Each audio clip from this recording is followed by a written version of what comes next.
Por tanto, hermanos míos, les ruego por la misericordia de Dios, que se presenten ustedes mismos como ofrenda viva, santa y agradable a Dios. Este es el verdadero culto que deben ofrecer.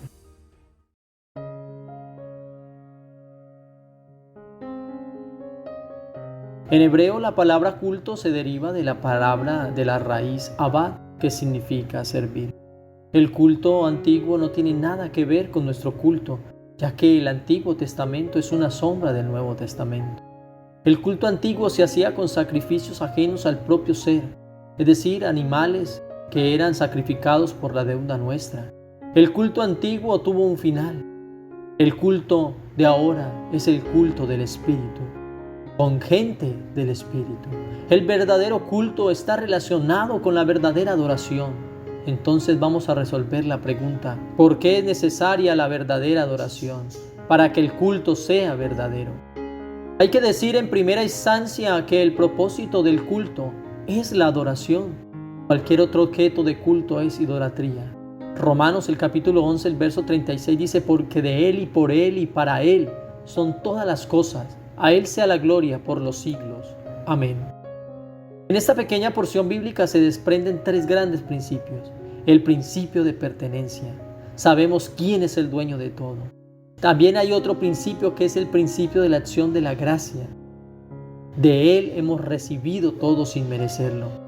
Y hay un tercer principio que es el principio de la acción de gracias, para quien hacemos todo.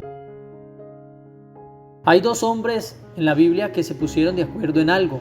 Y aunque vivieron épocas diferentes, el primero fue el hombre que escribió esta sencilla frase: pues todo es tuyo, y de lo recibido de tu mano te damos. Crónicas capítulo 29, el verso 14. En ese orden de ideas, el culto es nuestra respuesta a lo que Dios es, representa y ha hecho por nosotros. Hay una ley física que se llama acción y reacción. Cuando vamos en un bus y este frena, nosotros nos vamos hacia adelante, pero luego para y entonces nos vamos hacia atrás. La acción de Dios tiene que ver con todo lo que Él es, representa y nos ha entregado en bendición. Y la reacción nuestra es todo lo que nosotros hacemos para darle gracias a Él. ¿Por qué es necesaria la adoración y el verdadero culto? En primer lugar, porque revela quién es Dios, ya que es imprescindible conocer al Señor que adoramos.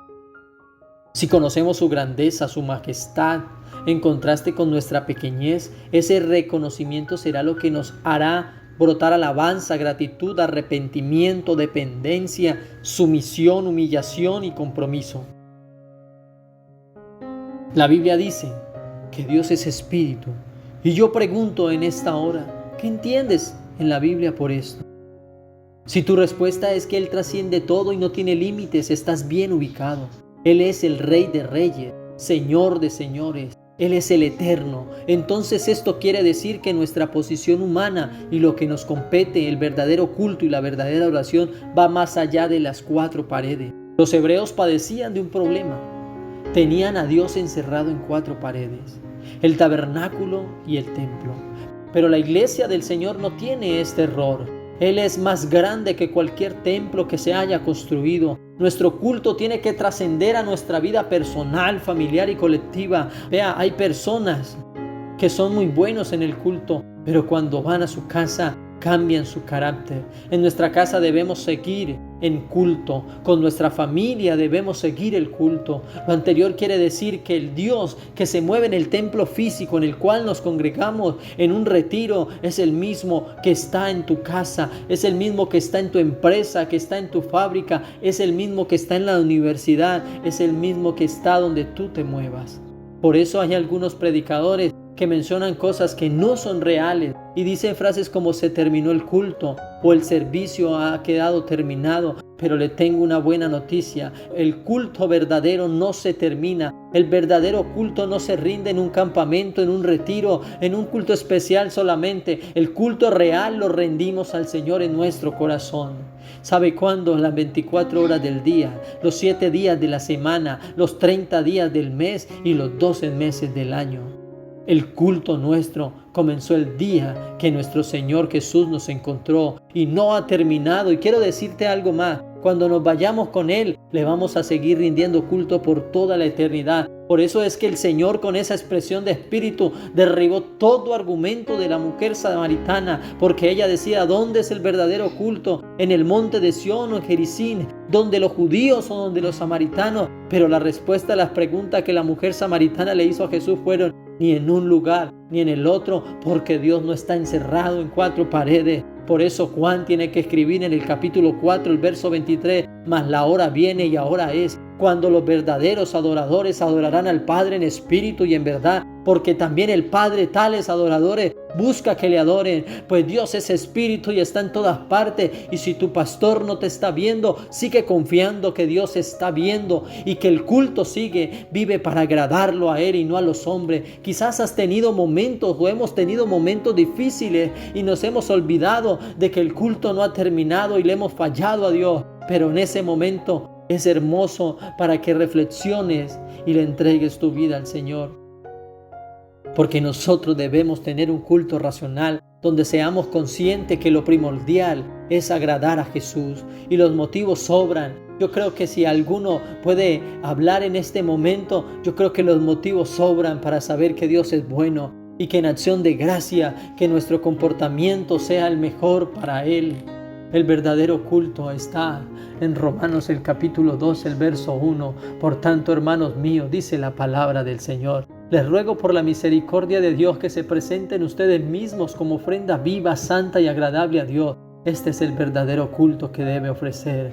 Por tanto, hermanos míos, les ruego por la misericordia de Dios. Aquí está el reconocimiento. Y en el verso 2 dice que se presenten ustedes mismos como ofrenda viva. Ofrecer, debemos ofrecer lo que me cuesta, es decir, un servicio y una adoración. Pero en el tercero dice santa y agradable a Dios, es decir, la fidelidad no es lo que a mí me parece, es lo que a Él le agrada. Este es el verdadero culto que debemos ofrecer. Aunque hay cultos también falsos, queridos hermanos y amigos, y esos cultos los podemos detectar, es selectivo y solo nos quedamos con lo que queremos saber y omitimos el resto. Los samaritanos tomaban lo que querían de las escrituras y omitían el resto. La religión unilateral es una de las cosas más peligrosas del mundo. ¿Sabe por qué? Le es muy fácil a cualquiera el aceptar y el retener las partes de la verdad de Dios que le interesa y pasar por alto el resto. ¿Sabe cuál es el segundo punto de un culto falso? Cuando es un culto supersticioso. Es un culto que se da no por un verdadero sentimiento de necesidad o por un deseo auténtico de hacerlo, sino solamente porque la persona cree que sería peligroso no darlo. Mucha gente se niega a pasar por debajo de una escalera o a llevar el número 13 en una competición o en un concurso o a aprender cualquier cosa en martes 13 y se pone nerviosa cuando se les derrama la sal o se le cruza un gato negro, etcétera, tantas cosas. Pero sabe, no es que crean en esas supersticiones, pero tienen la sospecha de que puede que haya en ella algo de verdad y por eso es mejor mantenerse a salvo. Hay muchas personas cuya religión se funda en una especie de temor impreciso de lo que podría suceder si no tuvieran en cuenta a Dios. Pero la verdadera religión se basa no en el miedo, sino en el amor de Dios, en el temor y en la gratitud por lo que Dios ha hecho con nosotros. ¿Y sabe cuál es el tercer punto? Cuando es un culto arrogante, es un culto que se da pensando en sí mismo, es decir, autoadulación, hace las cosas para que lo vean, para que digan que es el más adorador. El culto arrogante es de aquel que su actitud interna y externa muestra incomodidad, inconformidad por quien está dirigiendo, es un calificador dentro de sí mismo, cree que él lo haría mejor. Primera de Crónicas, el capítulo 16, del verso 25 al 29, dice la palabra del Señor, porque grande es el Señor y muy digno de ser alabado, temible Él es también sobre todos los dioses, porque todos los dioses de los pueblos son ídolos, mas el Señor hizo los cielos. Gloria y majestad están delante de Él, poder y alegría en su morada.